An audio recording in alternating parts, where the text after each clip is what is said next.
students, in the last class we have completed replication.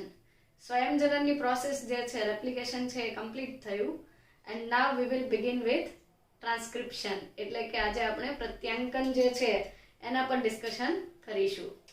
So transcription જે છે, transcription અથવા આપણે કહીએ પ્રત્યાંકન, અનુલેખન. ટ્રાન્સક્રિપ્શન એક એવી પ્રોસેસ છે કે જેમાં ડીએનએ પરની જે જેનેટિક ઇન્ફોર્મેશન છે એ આરએનએ ના સ્વરૂપે કોપી થાય છે. So it is also known as a heterocatalytic mechanism. Heterocatalytic mechanism એટલે શું? હેટરો સ્વયંજનનમાં આપણે એવું કીધું હતું કે એ ઓટોકેટાલિટિક પ્રોસેસ છે જેમાં ડીએનએ પોતાનામાંથી પોતાના જેવો નવો ડીએનએ બનાવે છે. નવા 2 ડીએનએ મોલેક્યુલ્સ બનતા હતા. આની અંદર ડીએનએ માંથી નવો આરએનએ બને છે, ડીએનએ બનતો નથી.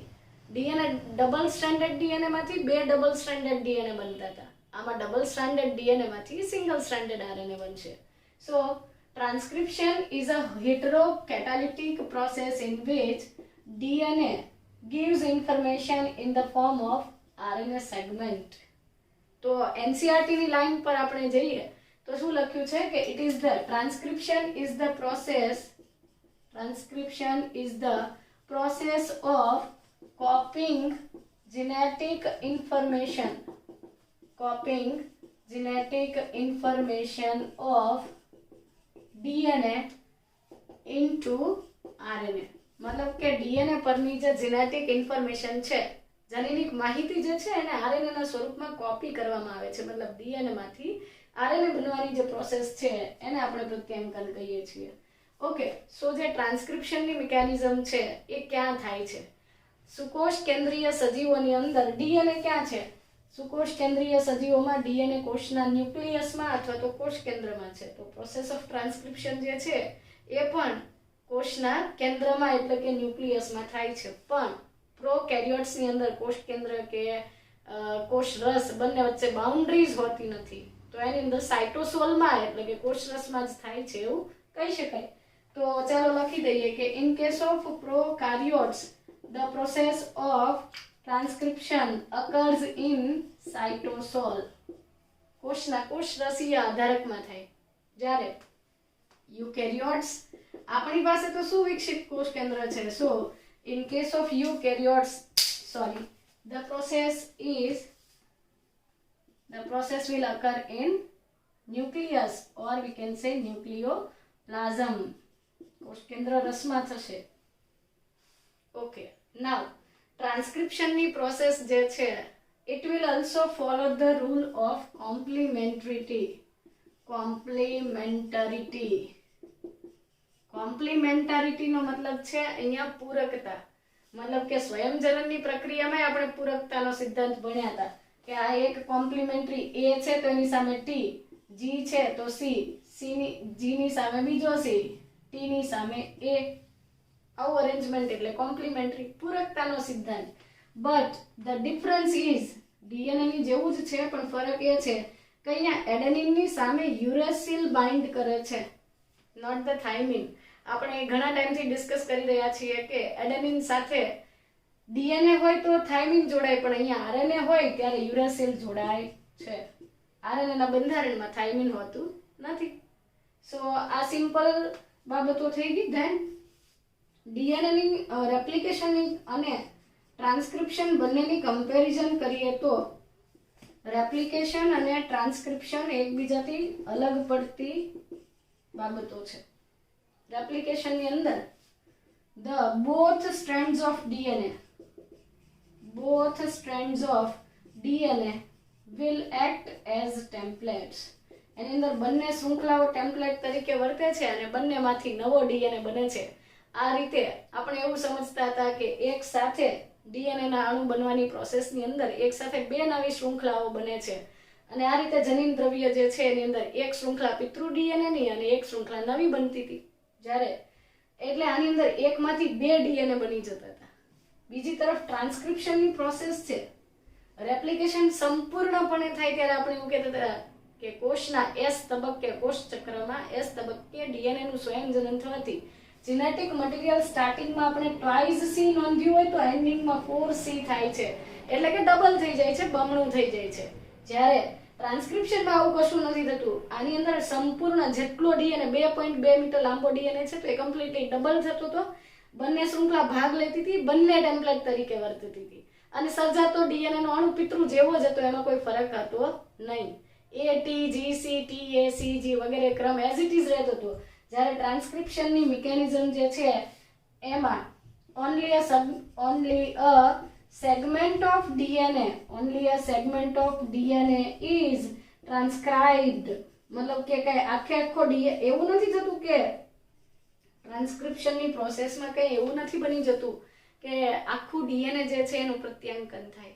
એવું બને ખરું અને એવું જરૂરી પણ નથી. એ તમને પછી સમજાવું કે આની અંદર ડીએનએ ની આટલો લાંબો ડીએનએ છે અને આ એની શૃંખલા છે ને અહીંયા A T G C C G T A આવો ક્રમ છે તો આ બંને શૃંખલા ટેમ્પલેટ તરીકે નથી વર્તતી. ડીએનએ નો ચોક્કસ લંબાઈનો ટુકડો જ પ્રત્યાંકનમાં ભાગ લે છે અને એ ટુકડા પૈકીની બે શૃંખલામાંથી કોઈ એક જ શૃંખલા જે છે એ ટેમ્પલેટ તરીકે વર્તે છે. So only a segment of DNA is transcribed and only one of the polynucleotide strand get transcribed, or we can say it will act as template. આ ફરક થઈ ગયો. કેમ આવું બને છે કે બધો ડીએનએ નો જથ્થો એક સાથે સ્વયંજનન પામી શકે તો એક સાથે પ્રત્યાંકન કેમ નથી થતું? એનું રીઝન એ છે કે કોષની જેવી જરૂરિયાત છે એ પ્રમાણે જ ચોક્કસ પ્રોટીન બને છે. આપણે પ્રસ્થાપિત પ્રણાલી અગાઉ ભણી ગયા છીએ કે પહેલા ડીએનએ માંથી આરએનએ બનશે, પછી આરએનએ પરથી પ્રોટીન્સ બને છે, એટલે કે પોલીપેપ્ટાઇડ ચેઇન બને છે. સો પ્રોટીનની જરૂર દરેક કોષમાં લિમિટેડ છે. પ્રોટીન ઉત્સેચક તરીકે વર્તે છે. જે પ્રોસેસ થતી હશે એ પ્રોસેસ માટેના જવાબદાર ઉત્સેચકની જરૂર છે. હું તમને એવું એક્ઝામ્પલ આપું કે એક પ્રી સ્કૂલ છે. પ્રી સ્કૂલ મતલબ કે પ્રાઇમરી સ્કૂલ. હવે ત્યાં હાયર સેકન્ડરીના ફિઝિક્સ, કેમેસ્ટ્રીના અને બાયોલોજી, મેથ્સના ટીચર્સ કામ કરશે. એને એ લોકો બોલાવશે. એ લોકો ત્યાં ફક્ત પ્રાથમિક લેવલનું જ શિક્ષણ કાર્ય કરી રહ્યા છે તો હાયર સેકન્ડરીના સ્ટાફની એને શું જરૂર છે? એ અપોઇન્ટ કરી શકે 100%, પણ એના માટેની કોઈ કામ અથવા કોઈ કાર્યશૈલી અવેલેબલ નથી તો એ કેવી રીતે થશે? સેમ વસ્તુ કે કોષની અંદર જ્યારે કોઈ પ્રોસેસ થતી હોય એના માટેના જરૂરી ઉત્સેચકો છે એ ત્યારે જ બને કે જ્યારે એની જરૂર હોય. જો એની જરૂર નથી તો એ ઉત્સેચકો બનતા જ નથી. સો એ રીઝનથી પ્રત્યાંકનની પ્રોસેસ છે લિમિટેડ થાય છે. એક સાથે આખું ડીએનએ સંપૂર્ણપણે એનું પ્રત્યાંકન થઈ જતું નથી અને એ ફર્ધર આપણે જીનેટિક મતલબ કે જીન એક્સપ્રેશન, જનીન અભિવ્યક્તિનું જે કંટ્રોલ અથવા નિયમન છે એ સમજીશું ત્યારે તમને વધારે ખ્યાલ આવશે. સો આ બેસિક ડિફરન્સ થઈ ગયા. હવે પ્રશ્ન એ છે કે ચાલો ડીએનએ માંથી થોડોક જ ટુકડો છે એ પ્રત્યાંકનમાં પાર્ટિસિપેટ કરે છે, પણ ક્વેશ્ચન એ છે કે તો પછી ડીએનએ માં તો બે ટેમ્પલેટ હતી, આમાં બંને કેમ ટેમ્પલેટ તરીકે નથી વર્તતી? Why the both strands do not participate or do not act as templates? So પ્રત્યાંકન અથવા ટ્રાન્સક્રિપ્શનની જે પ્રોસેસ છે એ ડ્યુરેશનમાં બંને જે શૃંખલાઓ છે એ ટેમ્પલેટ તરીકે નથી વર્તતી. એના પાછળના બે બહુ અગત્યના રીઝન છે. Why both strands do not act as template? બંને શૃંખલાઓ જે છે એ ટેમ્પલેટ તરીકે કેમ નથી વર્તી શકતી? ધારો કે હું અહીંયા એક ડીએનએ દોરી દઉં તો તમને સારી રીતે સમજ પડશે કે આ A T T A G C C G A T બરાબર. હવે પહેલું રીઝન એ છે કે બંને ચેઇન જે છે એ જો ટેમ્પલેટ સ્ટ્રેન્ડ જેવું કામ કરી લેશે તો બંને તરફથી સર્જાતા આરએનએ જુદા હશે. હું તમને એવું ઉદાહરણ આપું કે આ એની સામે શું બનશે? આ એની સામે બનતો મેસેન્જર આરએનએ કેવો હશે? ચાલો અહીંયા લખું, mRNA લખું છું. આરએનએ બને છે એટલે ફરી પાછું એની સામે ટી નહીં જોડાય. શું જોડાશે? યુ. એટલે યુ A C, C ની સામે G U. બરાબર. હવે બીજી તરફ અહીંયા આની સામેનો આરએનએ લખીએ A U G C A. સો આ બ્લુ કલર થી દોરેલા જે આરએનએ છે એને કન્સિડર કરો. શું આ બનતા બંને આરએનએ સરખા છે? ના, સર્જાયેલા બંને આરએનએ જે છે એકબીજાથી જુદા છે અને બંને દ્વારા સર્જાતું પ્રોટીન પણ જુદું છે. અહીંયા AUG જનીન સંકેત છે. આપણે આગળ જનીન સંકેતો ડિસ્કસ કરીશું ત્યારે તમને ખ્યાલ આવશે કે જો આ AUG જનીન સંકેત છે એ તો મિથિયોનિન માટે કોડ કરે છે, જ્યારે આ UAC જનીન સંકેત છે એ મિથિયોનિન માટેનો નથી. જ્યારે અહીંયા તો આ બે જ કોડ છે, હજુ ત્રીજો કોડ અવેલેબલ નથી. સો પહેલું રીઝન એ છે કે બંને શૃંખલાઓ ટેમ્પલેટ તરીકે વર્તે તો સર્જાતા બે આરએનએ જુદા બને. જો બંને આરએનએ જુદા બને તો એના વડે સર્જાતી પોલીપેપ્ટાઇડ એટલે પ્રોટીન પણ કેવું બને? જુદું જ બને. સીધી વાત છે. સો આ પહેલું રીઝન થઈ ગયું કે if both strands get transcribed, બંનેનું ટ્રાન્સક્રિપ્શન થઈ જાય તો એમાંથી two different types of RNA will be produced. બે અલગ અલગ પ્રકારના આરએનએ બનશે. અને યાદ રાખવાની વસ્તુ એમણે એવું પોઈન્ટ આઉટ કર્યું છે કે remember that complementary does not mean identical. Identical એટલે શું? exact copy to copy. exact copy નથી. સો અહીંયા તમારે ખાસ યાદ રાખવાનું છે કે DNA ની બે remember complementary does not mean that two strands are identical. બંને શૃંખલા એકબીજાની કોપી છે એવું ન કહી શકાય. આ A T T A G C C G A T આ DNA ની શૃંખલા એકબીજાની પૂરક હતી, એકબીજાની કોમ્પ્લિમેન્ટરી હતી, એકબીજાની આઇડેન્ટિકલ કોપી નથી. તો સર્જાતા બંને આરએનએ પણ કેવા બને છે? જુદા બને. જુદા આરએનએ તો પ્રોટીન જુદું. ઓકે, નાઉ બીજું રીઝન એ પણ લઈએ કે આ જેવી રીતે એડેનિન અને uracil, adenine uracil, cytosine guanine, guanine cytosine, uracil adenine, આમની વચ્ચે પણ હાઇડ્રોજન બોન્ડ્સ બની શકે અને એવું પોસિબલ થશે કે આ ડીએનએ માંથી ડબલ સ્ટ્રેન્ડેડ આરએનએ બની જશે. અને એકવાર જો ડબલ સ્ટ્રેન્ડેડ આરએનએ બની ગયો તો એ તો એકબીજાની અંદર જ ગૂંચવાઈ ગયા છે. આરએનએ ની બે શૃંખલા એકબીજા સાથે બોન્ડ બનાવી દીધો છે. તો એ નવા પ્રોટીન બનવા માટે એ રેડી થતી નથી, અથવા તો એ નવરી પડતી નથી, ફ્રી થતી નથી, એક્સપોઝ થતી નથી. સો if both strands act as template, the newly formed two RNA will be complementary to each other. RNAs will be complementary to each other and hence there will be formation of double stranded RNA. બે શૃંખલા ધરાવતો RNA બની જાય છે and it will not participate in translation. A RNA માંથી protein બનવાની પ્રોસેસમાં ભાગ નહીં લઈ શકે. સો આ બે રીઝનથી DNA ની બે ટેમ્પલેટ પૈકી, બે શૃંખલાઓ પૈકી કોઈ એક જ શૃંખલા ટેમ્પલેટ તરીકે વર્તે છે અને પ્રત્યાંગનમાં ભાગ લે છે. સો એ કેવી રીતે નક્કી કરશું કે કોણ ટેમ્પલેટ બનશે અને કોણ જે છે એ ટેમ્પલેટ નહીં બને, એ આપણે આગળ ડિસ્કસ કરીએ. તો આના પરથી એટલું સમજવા મળ્યું કે DNA ની અંદર જ્યારે સ્વયંજનન થતું હતું ત્યારે સંપૂર્ણ DNA નો અણુ ડબલ થઈ જતો હતો, જ્યારે RNA બનવાની પ્રોસેસમાં, ટ્રાન્સક્રિપ્શનની પ્રોસેસમાં એવું થતું નથી. DNA નો કોઈ ચોક્કસ લંબાઈનો ટુકડો કે જેને આપણે જનીન કહીએ છીએ, segment of DNA with particular length, it will be transcribed. અને એમાં પણ બે શૃંખલા છે તો બંને શૃંખલાનું ટ્રાન્સક્રિપ્શન થતું નથી, કોઈ એક જ શૃંખલા ટેમ્પલેટ તરીકે વર્તે છે. તો આવો સમજીએ કે કેવી રીતે શક્ય બનશે. આપણે કોને ટેમ્પલેટ ગણીશું?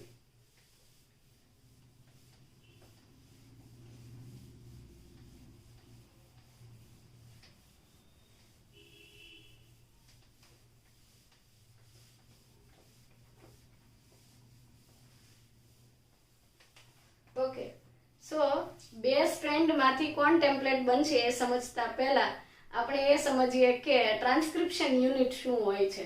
સો we will discuss the transcription unit. પ્રત્યાંકન એકમની રચના. Transcription unit. હવે આ ટ્રાન્સક્રિપ્શન યુનિટ શું હોય છે? ખરેખર ટ્રાન્સક્રિપ્શન યુનિટ એ કંઈ નથી, DNA ની એક ચોક્કસ લંબાઈનો ટુકડો જ છે પણ એના પરના કેટલાક ન્યુક્લિયોટાઇડ પ્રમોટર તરીકે વર્તે છે, કેટલાક ન્યુક્લિયોટાઇડ પોલીપેપ્ટાઇડ બનવાની માહિતી ધરાવે છે અને કેટલાક છે ટર્મિનેટર એટલે કે પ્રત્યાંકનનું સમાપન કરે છે. સો ટ્રાન્સક્રિપ્શન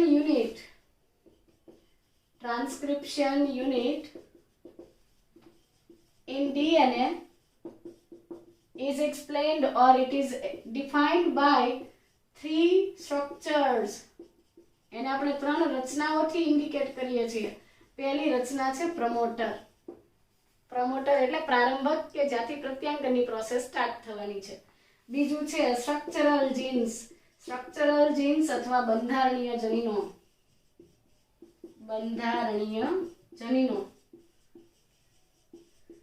અને લાસ્ટ છે ટર્મિનેટર. હવે ટર્મિનેટર શું છે? જેને આપણે કહીએ છીએ સમાપક. સમાપ્તિ થવી. આ પ્રત્યાંકનની પ્રોસેસ છે એ પહેલા શરૂ થશે પ્રમોટરથી. પ્રત્યાંકન થાય છે ખરેખર કોનું? આ બંધારણીય જનીનોનું કે જે પોલીપેપ્ટાઇડ શૃંખલા બનવાની ડિટેલ્સ ધરાવે છે અને આ પ્રોસેસ કમ્પ્લીટ કોણ કરાવે છે? ટર્મિનેટર. તો જ્યારે પ્રત્યાંકનની પ્રોસેસ કરતો ઉત્સેચક જે છે આગળ વધશે ત્યારે એ ટર્મિનેટર સાથે પહોંચવાથી જ જે પ્રત્યાંકનની ઘટના જે છે એ સંપૂર્ણ થઈ જાય છે. હું અહીંયા જગ્યા કરવા માટે આ બંધારણીય જનીનોને અહીંયા નીચે બોક્સમાં લખી દઉં છું. ઓકે. સો પ્રત્યાંકન એકમમાં આ 3 ઘટકો છે: પ્રમોટર, બંધારણીય જનીનો અને સમાપક. હવે આ પ્રત્યાંકનની પ્રોસેસ જે છે એમાં એમ પણ લખ્યું છે કે there is a convention in defining the two strands of structural genes. Structural gene જે છે, પહેલા હું તમને એ પ્રત્યાંકન એકમ એક દોરી દઉં કે આ એક ડીએનએ ની સ્ટ્રેન્ડ છે, આ બીજી શૃંખલા છે, બંનેની અપોઝિટ પોલારિટી છે. મતલબ કે પ્રત્યાંકન એકમની અંદર જે ડીએનએ ના ટુકડો છે એને પણ 2 શૃંખલા છે. એકની પોલારિટી અથવા ધ્રુવતા છે 5 પ્રાઇમ ટુ 3 પ્રાઇમ અને બીજી શૃંખલા જે છે 3 પ્રાઇમ ટુ 5 પ્રાઇમ. બરાબર? તો આ બંને શૃંખલાઓ જે છે એકબીજાથી કેવી છે? અપોઝિટ છે. અથવા આપણે ઉલટું લખી દઈએ કે આ શૃંખલાની પોલારિટી 3 પ્રાઇમ છે અને 5 પ્રાઇમ છે, આ 5 પ્રાઇમ છે અને આ 3. તો આ 2 શૃંખલાઓ જે છે, આ બંને શૃંખલાઓ એકબીજાથી વિરુદ્ધ ધ્રુવતા ધરાવે છે. નહીં તો આપણને ખ્યાલ છે કે ડીએનએ ની બંને પોલીન્યુક્લિયોટાઇડ શૃંખલાઓ એકબીજાને પ્રતિ સમાંતર છે, તો એન્ટી પેરેલલ છે. આ 3 to 5 છે, આ 5 to 3 છે. હવે આ બંને શૃંખલા પૈકીની કઈ શૃંખલા ટેમ્પલેટ તરીકે વર્તે? સો since the both strands have opposite polarity, બંનેને opposite polarity છે. હવે opposite polarity છે મતલબ એકને 3 to 5 છે ને એકને 5 to 3 છે. સો આ બંનેમાંથી કોની ટેમ્પલેટ બનાવશું અથવા કેવી રીતે ખ્યાલ આવશે કે કઈ સ્ટ્રેન્ડ ટેમ્પલેટ તરીકે વર્તે? તો બેમાંથી કોઈ એક જ બનવાની છે. And DNA dependent RNA polymerase આ એક ઉત્સેચક છે. DNA dependent RNA polymerase નામનો ઉત્સેચક જે છે એ ફક્ત it will also catalyze the process of transcription in only polarity 5 prime to 3 prime. મતલબ ફરી પાછો એ જ સિદ્ધાંત આવી ગયો કે આપણે સ્વયંજનનમાં આવું જ સમજ્યા હતા કે ડીએનએ પોલિમરેઝ 3 અને એમાં પણ શરૂઆત તો ડીએનએ ડિપેન્ડન્ટ આરએનએ પોલિમરેઝ જ કરતો. તો યાદ કરો પ્રાઇમર બનતા હતા, તો પ્રાઇમર બનવાની ઘટના પણ 5 પ્રાઇમ ટુ 3 પ્રાઇમ જ થતી હતી. અહીંયા પણ આ જ રીતે કામ કરવાનું છે. તો પ્રત્યાંકન અથવા ટ્રાન્સક્રિપ્શનની પ્રોસેસ જે છે એ આરએનએ પોલિમરેઝ નામનો ઉત્સેચક કરશે. આરએનએ પોલિમરેઝ નામનો ઉત્સેચક પણ આ જ સિદ્ધાંત પર કાર્ય કરે છે. તો હવે આપણી ટેમ્પલેટ શૃંખલા કોણ બનશે? જેની polarity the strand or the parent or DNA strand with polarity આનાથી opposite polarity હોય એટલે કે 3 prime to 5 prime હોય એ જ ટેમ્પલેટ તરીકે વર્તે છે. તો પ્રશ્ન એ થાય કે આ 2 શૃંખલાઓ છે, આરએનએ પોલિમરેઝ ઉત્સેચક તો 5 પ્રાઇમ ટુ 3 પ્રાઇમ જ કામ કરે છે. તો તમે કહેશો 5 પ્રાઇમ તો અહીંયા છે. ના, આ 5 ટુ 3 મેં કોની વાત કરી છે? જે નવી શૃંખલા અહીંયા બનવાની છે એની વાત કરી છે. કારણ કે પ્રથમ ઉમેરાતો ન્યુક્લિયોટાઇડ હંમેશા એનો 5 પ્રાઇમ જે છે, પાંચમો કાર્બન છે, બંધમાં ભાગ લીધા વગરનો મુક્ત રહે છે. તો ઓબ્વિયસ વસ્તુ છે કે જે શૃંખલા આનાથી વિરુદ્ધ ધ્રુવતા ધરાવતી હોય એ જ ટેમ્પલેટ તરીકે વર્તે. એટલે કે ધારો કે આ બે શૃંખલામાં AT GC CG TA AT આવો ક્રમ છે. તો આ બંને શૃંખલાઓ જે છે એમાંથી આ 3' થી 5' તરફ જતી જે શૃંખલા છે એ જ ટેમ્પલેટ તરીકે વર્તે છે. તો પ્રશ્ન એ છે કે બાકીની શૃંખલાનું શું? બાકીની શૃંખલા જે છે એ ટ્રાન્સક્રિપ્શન પામતી નથી. આમ છતાં આપણે એને કોડિંગ સ્ટ્રેન્ડ અથવા તો સેન્સ સ્ટ્રેન્ડ તરીકે ઓળખીએ છીએ. ઓકે, સો આ 3 to 5 વાળી છે એને આપણે ટેમ્પલેટ ધારો કે કહીએ. તો ચાલો હું એના પર કેવો આરએનએ બનશે એ તમને બતાવું. એડેનિનની સામે કેવો બને? એની સામેનો કોમ્પ્લિમેન્ટરી બેઝ પેર શું હોય? થાઇમિન હોય ખરેખર તો, પણ આપણે તો આરએનએ બનાવી રહ્યા છીએ. સો એડેનિન સામે યુરેસિલ, સાઇટોસિન, ગ્વાનિન, ટી ની સામે એડેનિન, એ ની સામે યુરેસિલ. બરાબર. સો જે શૃંખલાની ધ્રુવતા અથવા પોલારિટી જેની ધ્રુવતા 3' to 5' અથવા 3 પ્રાઇમ ટુ 5 પ્રાઇમ હોય એ જ શૃંખલાને આપણે ટેમ્પલેટ તરીકે ઓળખીએ છીએ. જ્યારે whereas the other strand with polarity 5 prime to 3 prime will have same codons that of RNA. ફરીથી કહું, જ્યારે ટેમ્પલેટ સિવાયની શૃંખલા કે જેની ધ્રુવતા 5 પ્રાઇમ ટુ 3 પ્રાઇમ છે અને તે ન્યુક્લિયોટાઇડનો ક્રમ આરએનએ જેવો જ ધરાવે છે except the thymine and the place of uracil. મતલબ કે યુરેસિલના બદલે એની અંદર થાઇમિન છે. બાકી તો એક્ઝેક્ટ એ આના આરએનએ જેવું જ છે. જોઈ લો, અહીંયા યુરેસિલ છે એના બદલે આ થાઇમિન CGA, અહીંયા T છે તો અહીંયા U છે. મતલબ કે બાકીની જે શૃંખલા ટેમ્પલેટ તરીકે નથી વર્તતી પણ એની પોલારિટી 5 પ્રાઇમ ટુ 3 પ્રાઇમ છે, તેના પરનો ન્યુક્લિયોટાઇડનો ક્રમ આરએનએ ની એક્ઝેક્ટ કોપી છે, સિવાય કે એની અંદર થાઇમિન છે. જ્યારે બનતા આરએનએ માં શું હશે? યુરેસિલ હશે. તો આ શૃંખલાને આપણે કહીશું coding strand. Coding strand or we can say sense strand. તો કેટલાક સ્ટુડન્ટ્સને આ વારંવાર પ્રશ્ન હોય દરેક વખતે કે આ તો કોઈ કોડ કરતી જ નથી તો એને શું કામ કોડિંગ કહેવાની ને? આ તો કોડ કરે છે તો એને આપણે ટેમ્પલેટ કીધી એ બરાબર છે, પણ આને કોડિંગ સ્ટ્રેન્ડ કેમ કીધી? સીધી વસ્તુ છે.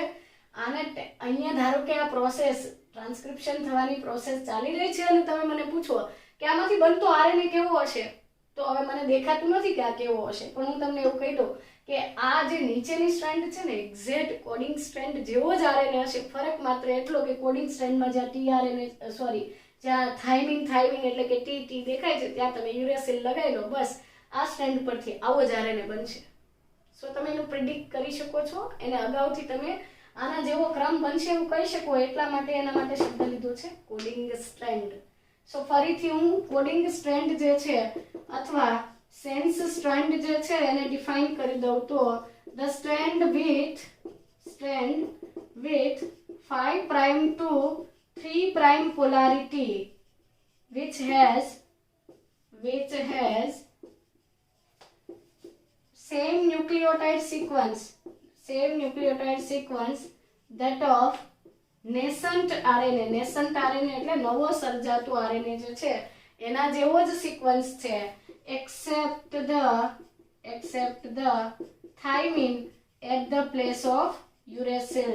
એટલે કે સેન્સ સ્ટ્રેન્ડ અથવા કોડિંગ સ્ટ્રેન્ડ જે છે એ ટેમ્પલેટ સિવાયની શૃંખલા કે જેના પરની ધ્રુવતા 5 પ્રાઇમ ટુ 3 પ્રાઇમ છે અને તેના પરનો ન્યુક્લિયોટાઇડનો ક્રમ એક્ઝેક્ટ આરએનએ જેવો જ છે, સિવાય કે એની અંદર જ્યાં આરએનએ માં યુરેસિલ છે ત્યાં આ કોડિંગ સ્ટ્રેન્ડમાં થાઇમિન છે. બાકી બધું સરખું છે એટલે તમે એને કોડિંગ સ્ટ્રેન્ડ પણ કહી શકો અને સેન્સ સ્ટ્રેન્ડ પણ કહી શકો, કારણ કે every time as it is રહે છે, એમાં કોઈ ચેન્જીસ આવતા નથી. જ્યારે આના ઉપર કોઈ જગ્યાએ આરએનએ પોલિમરેઝ ગોઠવાયેલો હશે તો આપણે ખ્યાલ નહીં આવે કે શૃંખલાનો ક્રમ કેવો છે અને આરએનએ કેવો બનશે. તમે એની વિરુદ્ધ શૃંખલા ઉપરથી આરએનએ કેવો બનશે એ તમે અઝ્યુમ કરી શકો છો, ધારી શકો છો. એટલા માટે આને કોડિંગ સ્ટ્રેન્ડ કીધી છે. અને એને તમે સાંકેતિક શૃંખલા પણ કહી શકો અથવા સેન્સ સ્ટ્રેન્ડ. આને ટેમ્પલેટ શૃંખલા કહેવાય અને સેન્સ સ્ટ્રેન્ડની વિરુદ્ધ શૃંખલા હોવાથી તેને એન્ટી સેન્સ સ્ટ્રેન્ડ તરીકે પણ ઓળખવામાં આવે છે. સો હવે આમ છતાં પણ કેટલાક સ્ટુડન્ટ્સ જે છે બહુ લોજિકલ હોય કે ના એવું કેવી રીતે યાર, તમે એવું કહો છો કે 3 2 પ્રાઇમ, તો પછી આમથી આપણે શરૂ કર્યું હોય તો ટીચર આપણે એવું કરીએ તો અહીંથી શરૂ બનાવવાનું કરીએ તો એવું કોણે કીધું અહીંથી જ કરું? એ વાત બી છે, એવું બી કરી શકાય. ચાલો તો એના માટેના એજન્ડા જોઈએ કે આવા પ્રશ્ન થાય ત્યારે આપણે કેવી રીતે ડિફાઇન કરીએ કે ટેમ્પલેટ શૃંખલા કોણ બનવાની છે, બરાબર? સો અહીંયા મેં શું કર્યું, આ સેન્સ સ્ટ્રેન્ડ છે. ઓકે ચાલો. સો ટેમ્પલેટ સ્ટ્રેન્ડ જે છે, હું પહેલા કોડિંગ સ્ટ્રેન્ડ જે છે એને ડિફાઇન કરું કે કોડિંગ અથવા સેન્સ સ્ટ્રેન્ડ પરનો ક્રમ હતો અથવા પોલારિટી છે 5 પ્રાઇમ ટુ 3 પ્રાઇમ. જ્યારે આપણો ડીએનએ ડિપેન્ડન્ટ આરએનએ પોલિમરેઝ કામ કરે છે 5 ટુ 3, એટલે કે એ પોતે નવી શૃંખલા બનાવશે 5 પ્રાઇમ ટુ 3 પ્રાઇમ, તો એની કોમ્પ્લિમેન્ટરી 3 ટુ 5 હોવી જોઈએ. હવે પ્રશ્ન એ છે કે આ બંનેમાં અહીંયા પણ 3 પ્રાઇમ છે તો આ પ્રોસેસ આપણે આમ કરીએ તો થઈ શકે, ડેફિનેટલી થઈ શકે. પણ એ ટાઈમે કોણ કોડિંગ સ્ટ્રેન્ડ બનશે એ નક્કી કરવા માટે ફરી પાછો એક નિયમ છે કે the promoter is present at 5 prime of 5 prime જે છે એને આપણે કહીશું upstream of coding strand, and the terminator is present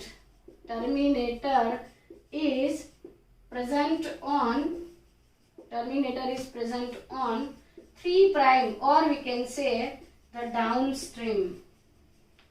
અનુપ્રવાહ અને પ્રતિપ્રવાહ, પણ અપસ્ટ્રીમ ને ડાઉનસ્ટ્રીમ રાખો તો વધારે સારું. એમણે જો આ એક ડેફિનેશન આપી છે કે હવે તમે એવું કીધું કે બંનેમાં 3 ટુ 5 આને આમ કરો તો અહીંયા પણ પ્રોટીન બને, બટ ઓબ્વિયસ થિંગ છે બની જ શકે. પણ જે શૃંખલામાં 5 પ્રાઇમ પર એટલે કે અપસ્ટ્રીમ પર પ્રમોટર છે અને ડાઉનસ્ટ્રીમ પર ટર્મિનેટર છે, ચાલો તો એ હું તમને પ્રમોટર અને ટર્મિનેટર દોરીને સમજાવું. સો ધારો કે અહીંયા હું દોરું છું કે આ પ્રમોટર છે. પ્રમોટર એટલે જ્યાંથી આરએનએ પોલિમરેઝ ઉત્સેચક જોડાશે અને જે પ્રત્યાંકનની પ્રોસેસ છે એ આગળ વધશે. અને બીજું છે terminator. So here our terminator એટલે શું? સમાપન. આ ટર્મિનેટર એવો રિજિયન છે કે જ્યાં ટ્રાન્સક્રિપ્શનની પ્રોસેસ કમ્પ્લીટ થશે, જ્યારે પ્રમોટર એવો રિજિયન છે કે જ્યાં ટ્રાન્સક્રિપ્શનની પ્રોસેસ સ્ટાર્ટ થશે. સો જે આ કોડિંગ સ્ટ્રેન્ડ છે એના 5th પ્રાઇમ પર અપસ્ટ્રીમ એટલે 5th અને ડાઉનસ્ટ્રીમ એટલે 3rd, તો 5 પ્રાઇમ પર એની અંદર શું પ્રેઝન્ટ છે? પ્રમોટર છે. તો કઈ વાંધો નહીં ને, તમે એવું કહેશો કે અહીંયા પ્રમોટર છે તો શું ફરક પડે? પ્રમોટર છે ત્યાંથી જ આરએનએ પોલિમરેઝ જોડાવાનું છે અને ત્યાંથી જ પ્રોસેસ જે છે એ કન્ટિન્યુ થવાની છે. અને પાછો જે આરએનએ પોલિમરેઝ છે એની એક શરત છે કે નવી શૃંખલા બનાવશે ને તો એ 5 પ્રાઇમ ટુ 3 પ્રાઇમ જ બનાવશે. એ શક્ય છે આના માટે? નહીં. આ 5 પ્રાઇમની સામે નવો 5 પ્રાઇમ નથી મૂકી શકતો.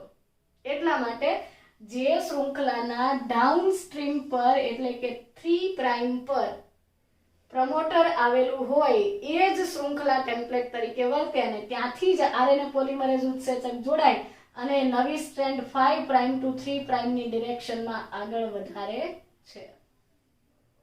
તો તમે કહેશો એવું થોડું ચાલે, એ તો ચીટિંગ થઈ ગઈ, આપણે અહીંથી ચાલુ કરીએ શું વાંધો છે? મને કશો વાંધો નથી. આ ટર્મિનેટર છે અને આ ટર્મિનેટર તો શું સૂચવે છે? સમાપ્તિ સૂચવે છે. આ નેચરલી આના ઉપરના કોડોન જે છે એ તો સમાપ્તિ સંકેતો છે. અને આરએનએ પોલિમરેઝ તો કોની સાથે જોડાય છે? સમાપ્તિ સાથે નથી જોડાતો, એ તો પ્રારંભક સાથે જોડાય છે. અને એટલે અહીંયા એ વસ્તુ ખાસ નોંધવી કે જે શૃંખલાના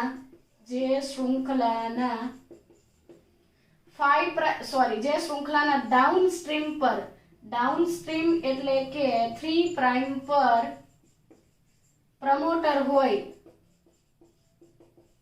અને જે શૃંખલાના 5 પ્રાઇમ પર ટર્મિનેટર હોય એ જ શૃંખલા છે એ આપણી ટેમ્પલેટ તરીકે વર્તે છે.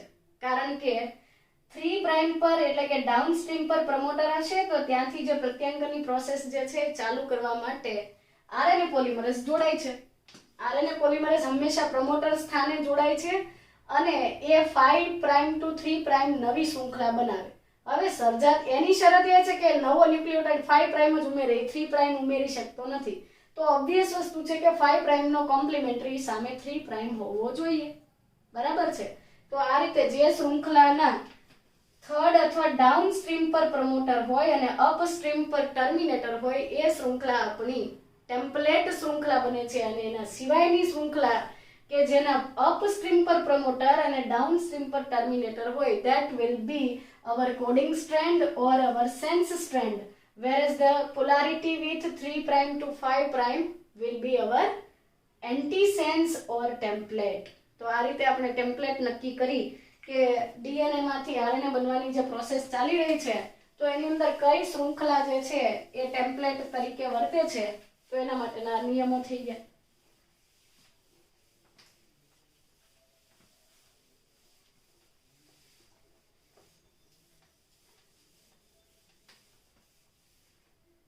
ચાલો તો ફરી પાછું યાદ કરાવું કે આ આપણે આમ 3 પ્રાઇમ ટુ 5 પ્રાઇમ દોરેલી હતી. આ 5 પ્રાઇમ ટુ 3 પ્રાઇમ દોરી છે.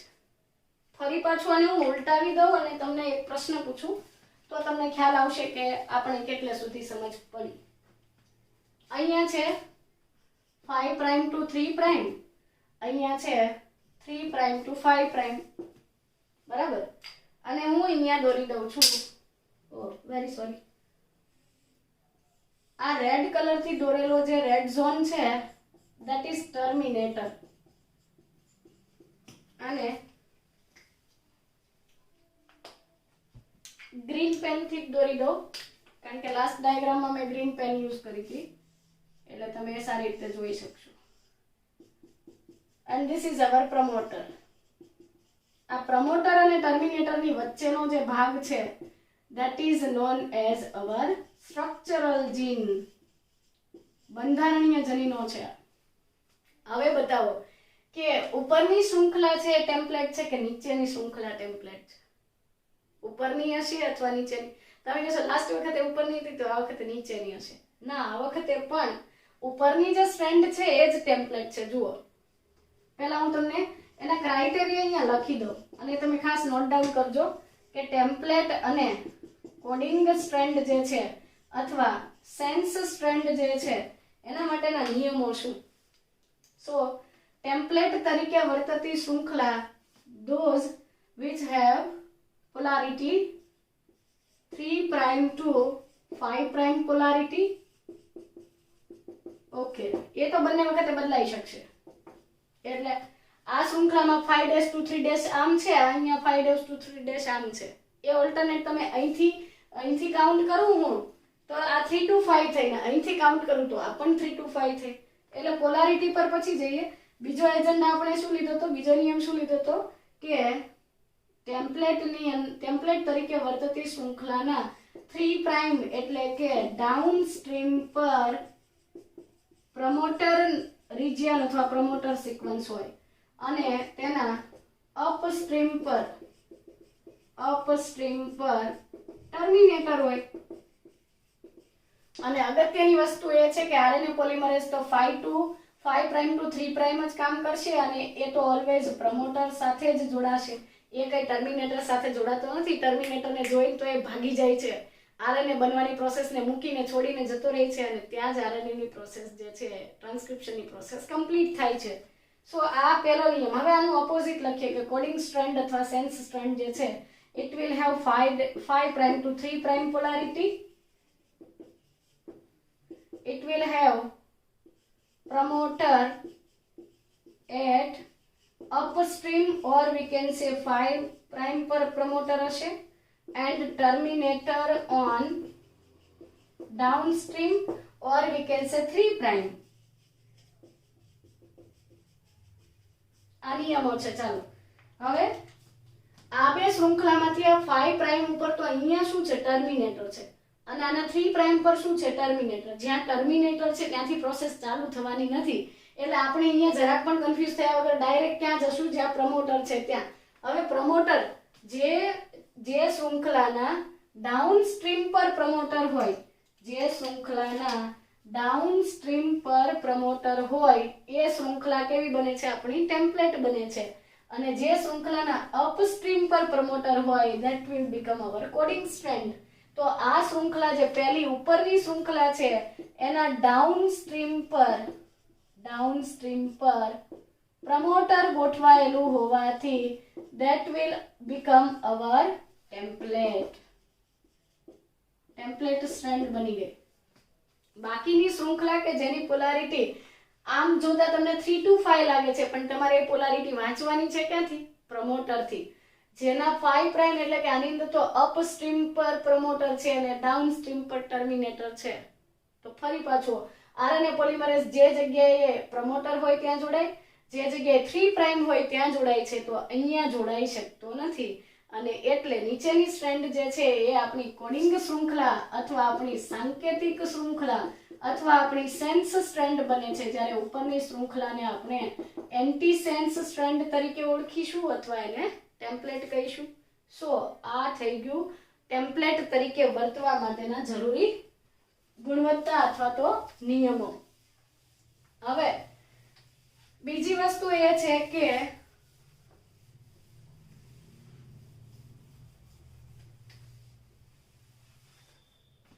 ટ્રાન્સક્રિપ્શન રિજિયન જે છે એની અંદર આરએનએ પોલિમરેઝ મુખ્ય ઉત્સેચક છે. આરએનએ પોલિમરેઝ એટલે ડીએનએ ડિપેન્ડન્ટ આરએનએ પોલિમરેઝ નામનો એન્ઝાઇમ છે, મુખ્ય એન્ઝાઇમ છે. અને આપણે ટ્રાન્સક્રિપ્શન યુનિટની વાત કરીએ તો promoter and terminator flanks the structural genes in a transcription unit.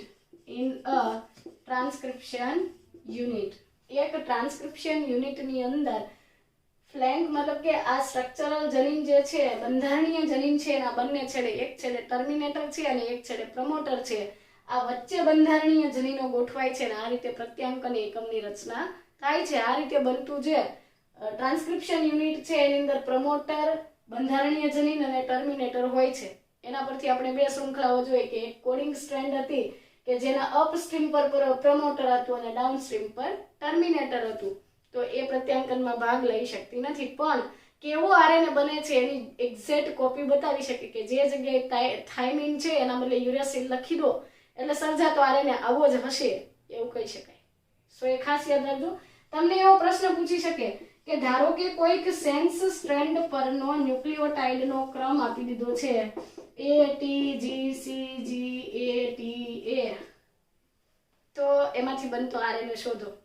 RNA શોધવા માટે સેન્સ સ્ટ્રેન્ડ આપી છે, મતલબ કે કોડિંગ શૃંખલા છે, એ ટેમ્પલેટ નથી.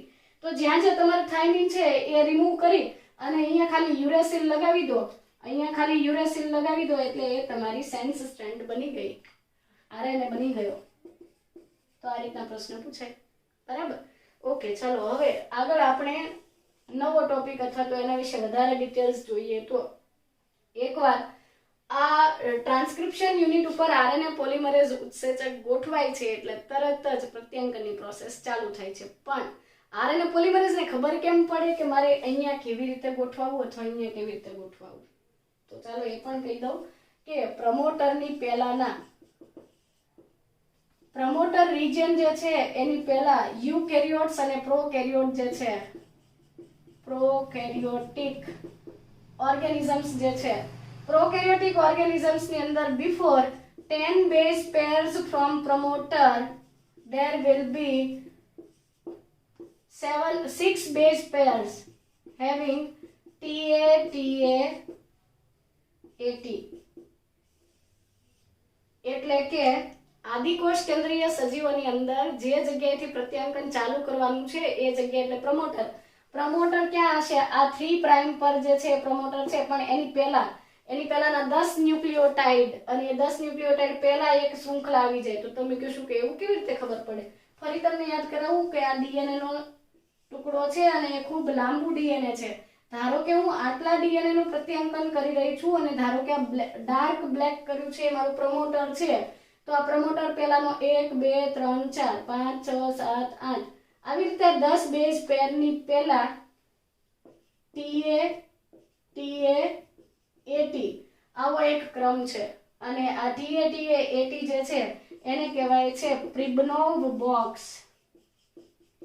મતલબ કે આદિકોષ કેન્દ્રીય સજીવોની અંદર પ્રમોટર પહેલા 10 ન્યુક્લિયોટાઇડ પહેલા આવા 6 બેઝ પેર છે જેને આપણે કહીશું TA TA AT અને એની મદદથી આરએનએ પોલિમરેઝ, એટલે ધારો કે હું અહીંયા લખી જ દઉં કે આ 10 બેઝ પેર 1 2 3 4 5 6 7 8 9 10 આટલી 10 હતી અને એના પછી અહીંયા TA TA AT આવો બેઝ પેર છે અને આ બેઝ પેરને જોઈને આરએનએ પોલિમરેઝ ઉત્સેચક જે છે એ તરત જ એના પ્રત્યે શું થાય છે, એક જ મિનિટ, એના પ્રત્યે આકર્ષાય છે અને એ અહીંયા જે છે એ જોડાઈ જાય છે. પ્રમોટર પર જોડાયેલો આરએનએ પોલિમરેઝ જેવો પ્રમોટર સ્થાને આરએનએ પોલિમરેઝ જોડાય એટલે પ્રત્યાંકનની પ્રોસેસ ચાલુ થાય, આગળ વધે અને આ ઉત્સેચક આ આખા સ્ટ્રક્ચરલ એટલે કે બંધારણીય જનીનનું પ્રત્યાંકન કરે.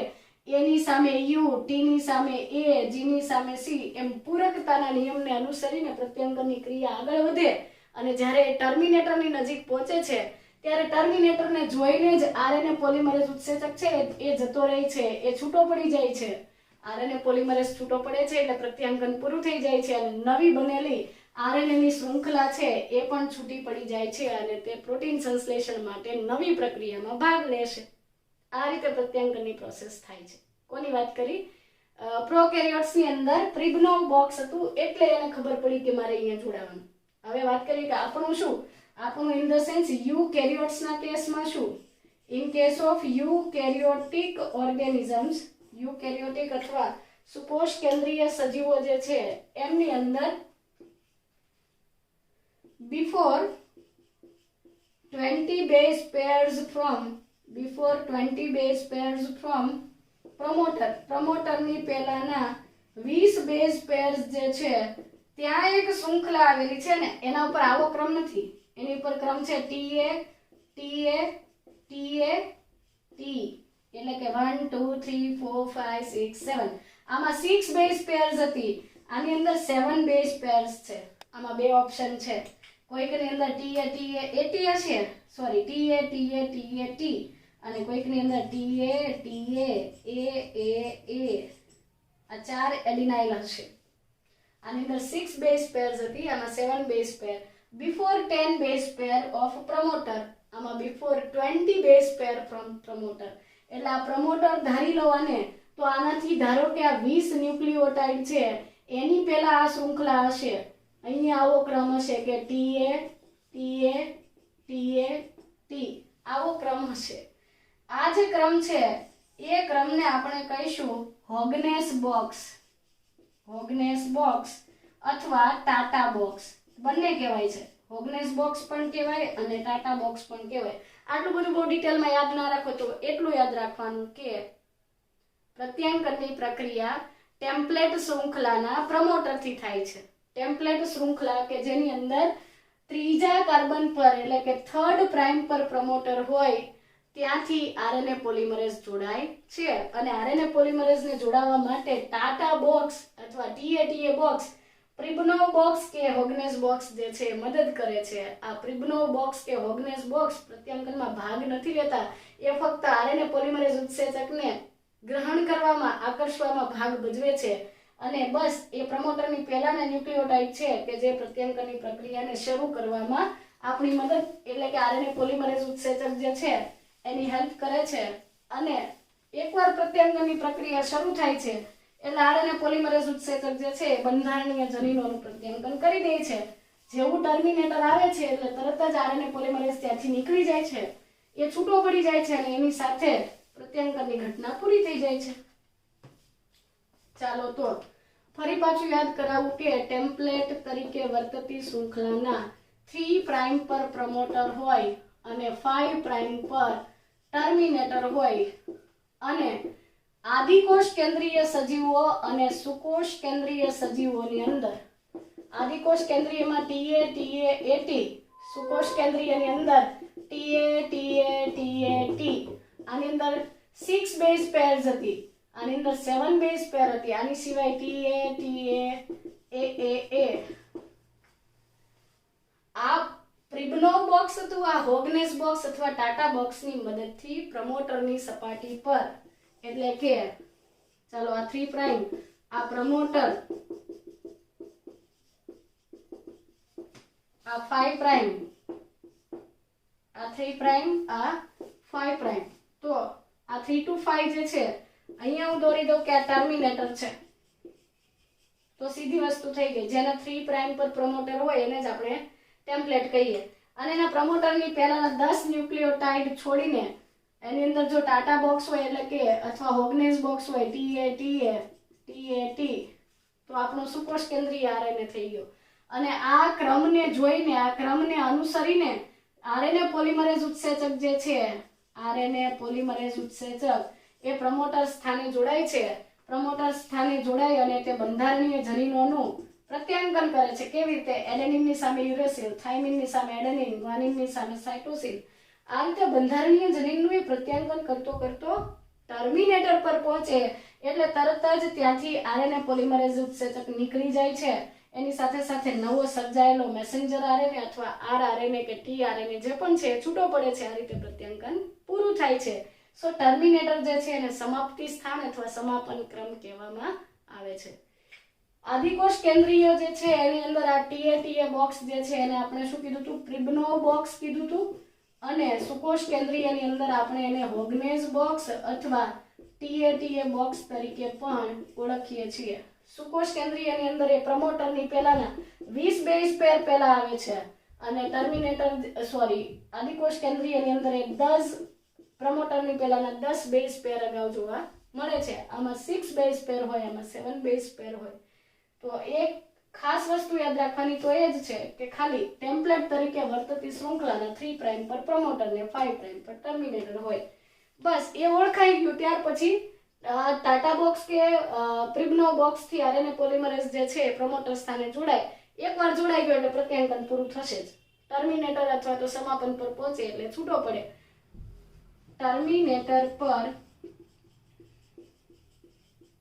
ટર્મિનેટર પર પહોંચતા DNA ડિપેન્ડન્ટ RNA પોલિમરેઝ ઉત્સેચક છૂટો પડે છે અને એની સાથે જ પ્રત્યાંકન કમ્પ્લીટ થાય છે એટલે કે પૂર્ણ થાય છે અને નવો સર્જાયેલો RNA પણ ત્યાંથી છૂટો પડી જાય છે. આ રીતે પ્રત્યાંકનની મશીનરી જે છે એ કામ કરે છે. સો નેક્સ્ટ પાર્ટમાં આપણે એ સમજીશું કે ખરેખર પ્રત્યાંકન કેવી રીતે થાય છે અને પ્રત્યાંકન એકમ અને જનીન કેવા હોય છે. આદિકોષ કેન્દ્રીય અને સુકોષ કેન્દ્રીયની અંદર એ કેવી રીતે પ્રત્યાંકન પામે, તો એ પછીના પાર્ટમાં આપણે ડિસ્કસ